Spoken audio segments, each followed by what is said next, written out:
রাত বেশি হয়নি, 11:40। আলাউদ্দিন রাত 2টা-2:30টার আগে কখনো ঘুমাতে যান না। গভীর রাতেই তার লেখালেখি ভালো হয়। আজ ঘুমে চোখ জড়িয়ে আসছে। তার মুখে পান, হাতে সিগারেট। তার মনে হচ্ছে মুখ ভর্তি পান এবং হাতে জ্বলন্ত সিগারেট নিয়ে তিনি খাটে আধশোয়া হয়েই ঘুমিয়ে পড়বেন। হাত থেকে সিগারেটটা ফেলতেও পারছেন না। আধো ঘুম আধো জাগরণ অবস্থায় সিগারেটের ধোঁয়া টানতে তার খুবই ভালো লাগছে। তার কাছে হঠাৎ মনে হচ্ছে জীবনটা সুখে। আলাউদ্দিন আধশোয়া অবস্থায় ঘুমিয়ে পড়লেন। গাঢ় ঘুম। ঘরের বাতি জ্বলছে, মাথার উপর ফ্যান ঘুরছে। দক্ষিণের জানালা দিয়ে বাতাস আসছে। সেই বাতাসও আরামদায়ক শীতল। তার ঘুম ভাঙল হঠাৎ। ঘরে বাতি নেই, ঘুটঘুটে অন্ধকার। ঘরের বাতি যখন নেভানো থাকে তখন তা এত অন্ধকার থাকে না। অ্যাপার্টমেন্টে হাউসের আলো এসে ঘরে ঢুকে। রাস্তার আলো থাকে, অন্ধকারেও বোঝা যায় ঘরের কোথায় কি আছে। ঘুমের মধ্যে এমন কিছু কি হয়েছে যে তিনি অন্ধ হয়ে গেছেন? আলাউদ্দিন বুকটা হঠাৎ ধক করে উঠল। তার এক দুঃসম্পর্কের চাচার এরকম হয়েছিল। তিনি হাটে গরু নিয়ে গিয়েছিলেন বিক্রির জন্য। দরে বলল না বলে গরু বিক্রি হলো না। মেজাজ খারাপ করে তিনি গেলেন চা খেতে। চা খেয়ে গরু নিয়ে বাড়ি ফিরবেন। টোস্ট বিস্কিট দিয়ে চা খেয়ে চায়ের দাম দিতে যাবেন। হঠাৎ চেঁচিয়ে বললেন, কি হয়েছে, আইন্ধার কেন? এই যে তার কাছে পৃথিবী হঠাৎ আইন্ধার হলো, আলো আর ফিরল না। তার বেলায় এরকম কিছু কি হয়েছে? নাকি গোটা শহরের ইলেকট্রিসিটি চলে যাওয়ায় শহরই অন্ধকার হয়ে গেছে, কোথাও আলো নেই? ঘটনা মনে হয় এরকমই। ইলেকট্রিসিটি নেই বলেই ফ্যান ঘুরছে না। ফ্যান ঘুরলে ফ্যানের ক্যাট ক্যাট আওয়াজটা থাকতো। কুটুমিয়া মোমবাতি এনে রেখেছিল। মোমবাতিটা কোথায় আলাউদ্দিন মনে পড়ছে না। খাটের পাশের টেবিলে রাখার কথা, টেবিল কোথায়? গভীর অন্ধকারও একসময় চোখে শুয়ে যায়। এই অন্ধকার চোখে সইছে না কেন? খাটের নিচে শব্দ হলো, ফোঁস করে নিঃশ্বাস ফেলার শব্দ। আলাউদ্দিন চমকে উঠলেন। হঠাৎ তার মনে হলো জীবিত কোনো প্রাণী খাটের নিচে আছে। প্রকাণ্ড কোনো প্রাণী চার পেয়ে খাটের নিচে ঘুরছে। প্রাণীটার নিয়মিত নিঃশ্বাসের শব্দ এখন তিনি পাচ্ছেন। ফোঁস ফোঁস ফোঁস। তার গায়ের বোটকা গন্ধ নাকে লাগছে।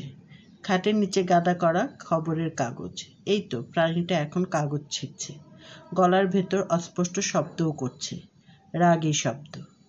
বাদর না তো? পুরনো ঢাকায় প্রচুর বাদর আছে। জানালা খোলা থাকলে মাঝে মাঝে এরা ঘরে ঢুকে পড়ে, নানানভাবে মানুষজনকে বিরক্ত করে। এই অঞ্চলেও হয়তো বাদর আছে, তিনি জানেন না। আলাউদ্দিন কি করবেন ভেবে পেলেন না। একবার তার মনে হলো এটা দুঃস্বপ্ন, রাতের খাওয়া বেশি হয়ে গেছে, বদহজম হয়েছে। বদহজম থেকে দুঃস্বপ্ন দেখছেন। তিনি থাকেন 6 তলায়, দরজা বন্ধ করে শুয়েছেন। বাদর আসবে কোত্থেকে? না, একটু ভুল হয়েছে। তার ঘরের দরজা খোলাই ছিল। দরজা বন্ধ করার আগেই তিনি ঘুমিয়ে পড়েছেন। তার ঘরের দরজা খোলা থাকলেও বন্য কোনো মানব পশু এসে ঘরে ঢুকবে না। তিনি তো সুন্দরবনের ভেতর কোনো ফরেস্টের বাংলোতে বাস করছেন না। সমস্যাটা কোথায়? খাটের নিচে কাগজ ছেঁড়া এখনো চলছে। অদ্ভুত একটা কথা আলাউদ্দিনের মাথায় এলো। তার খাটের নিচে কুটু মিয়া বসে নেই তো? হামাগুড়ি দিয়ে বসে আছে, কাগজ ছিঁড়ছে। মাথা খারাপ মানুষদের পক্ষে এই কাজটা অস্বাভাবিক কিছুই না। সেতাবগঞ্জের এক পাগল ছিল, হামাগুড়ি দিয়ে এক জায়গা থেকে আরেক জায়গায় যেত। পাগলের নাম সওদাগর। কেউ যদি জিজ্ঞেস করতো, সওদাগর তুমি হাঁটো না কেন? সওদাগর বলতো, হাঁটলে ব্যালেন্সের সমস্যা হয় ভাইজান। সওদাগর পাগলা অনেক ইংরেজি জানত, কথাবার্তা বলতো খুবই স্বাভাবিকভাবে। শুধু হাঁটতো 4 পায়ে।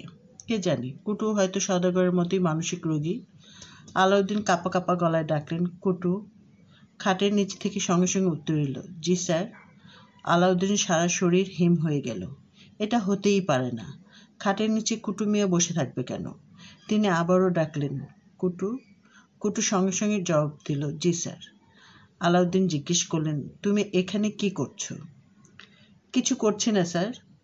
খাটের নিচে বসে আছো কেন? কুটু জবাব দিল না। ফোঁস ফাঁস শব্দ করতে লাগলো। আলাউদ্দিন ভয়ে জমে গেলেন। বন্য পশুর চেয়ে মস্তিষ্ক বিকৃত মানুষ অনেক ভয়ঙ্কর। কুটুর উপর অশুভ কোনো কিছুর ভর হয়নি তো? আলাউদ্দিন আয়াতুল কুরসি সূরাটা পড়ার চেষ্টা করলেন। এই সূরাটা একবার ঠিকমতো পড়ে হাততালি দিলে খারাপ জিনিস দূরে চলে যায়।